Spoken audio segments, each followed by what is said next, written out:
The people who turn up to your temples and churches and Gurdwaras are not your Sangat.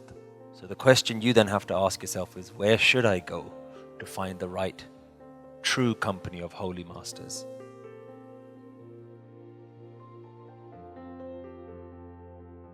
God is within us. So what is the importance of satsang and going to the Gurdwara? It's a beautiful analogy that the spiritual masters give.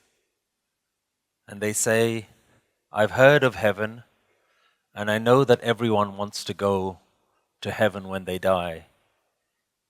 They say, I don't know where that heaven is where people claim to go when they die, but I've found heaven in the satsang. They say, how do you know that you're in the company of spiritual people? The definition of satsang, the company of spiritual people, is where oneness is being discussed. Where only oneness, the ultimate truth of oneness, is being taught, is being discussed, is being shared. So, while the truth is within all of us, we really do need the help of people around us. I like to think that if you're starting a new career, one of the best ways to excel in that career is to have a mentor, is to be surrounded by others who have already taken those steps, who have gone further in that career than you have. Why?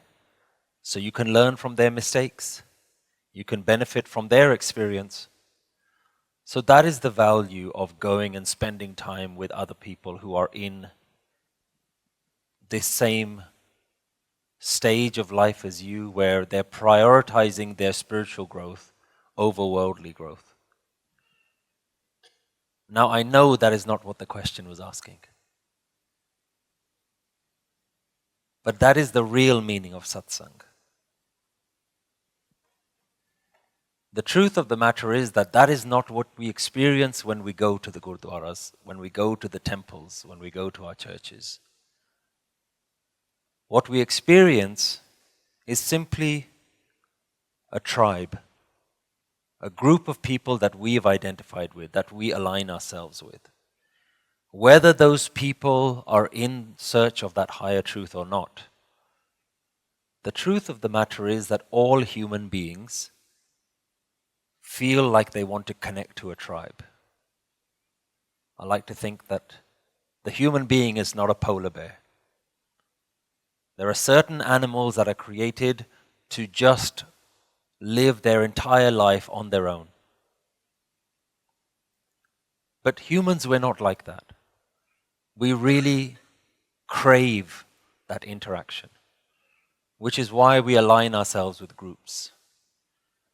Whether it's a religious group, whether it's a group based on your heritage and your background, whether it's a group based on your hobbies and your interests, there's a lot of comfort that comes in being in your social circles. But that is not the definition of Sangat. That's not the definition of satsang. The people who turn up to your temples and churches and Gurdwaras are not your Sangat.